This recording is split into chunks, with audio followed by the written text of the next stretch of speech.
गान्तोक पुग्न साथ हाम्रो फर्स्ट भ्यू सिक्किमको मुख्यमन्त्रीको residence. Hello and welcome back.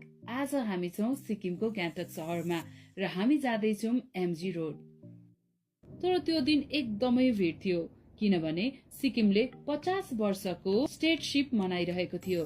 त्यहाँ धेरै स्टलहरू थिए, खानको लागि, लुगा र हस्तकलाको।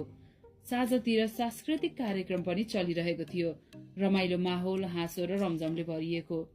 र हामीले त्यो एमजी रोडमा महात्मा गान्धीको अगाडि लाग्दैन धुलो गोडैमा एमजी रोडैमा भन्ने गीतमा टिकटक बनाउन गीतहरू सबै ड्राफ्टमा राखेको थियौँ। तर त्यहाँनिर यस्तो मजाले प्रोग्राम हुन लागेको थियो कि हामीलाई आँटै आएन बनाउनलाई र एकदम कन्जेस्टेड पनि थियो। एनिवेज एकदमै रमाइलो भयो।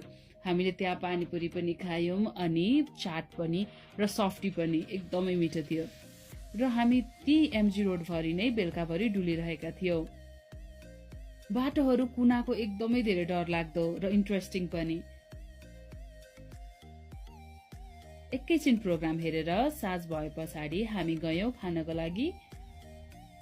त्यहाँ हामीले बिरयानीहरू अर्डर गरेर खायौँ अनि त्यस पछाडि एकैछिन हामी बाहिर बसेर गयौँ होटलतर्फ अनि रेस्ट गर्यौँ। चिसो चिसो मौसम अनि गर्मी छल्न गएका हामी। एकदमै धेरै रमाइलो भइरहेको थियो। त्यसपछि बिहानै उठेर हामी लाग्यौँ हनुमान टोक मन्दिर। एकदमै शान्त र स्वच्छ वातावरण।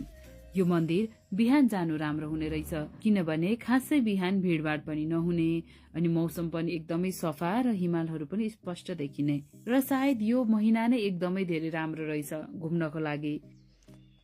जय श्री राम लेखेछ सबै। त्यहाँ शान्ति यस्तो थियो कि हामीले चराको चिरबिर आवाज र शीतल हावाको सुस्केर मात्र सुन्न सक्थ्यौं। आहा कति राम्रो भ्यू हेर्नु न।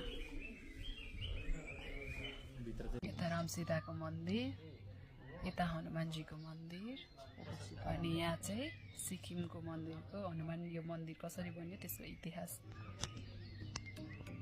एकदम राम्रो छ। र चाहिँ प्रसादी यस्तो राम्रो भ्यू छ नि यहाँबाट। ठ्याक्क हामीले हिमाल पनि देखिरहेको छौँ अहिले कञ्चनजङ्घा हियर। अनि धेरै राम्रो रहेछ यो मन्दिर हनुमान टोक मन्दिर गान्तोकको। सक्यो।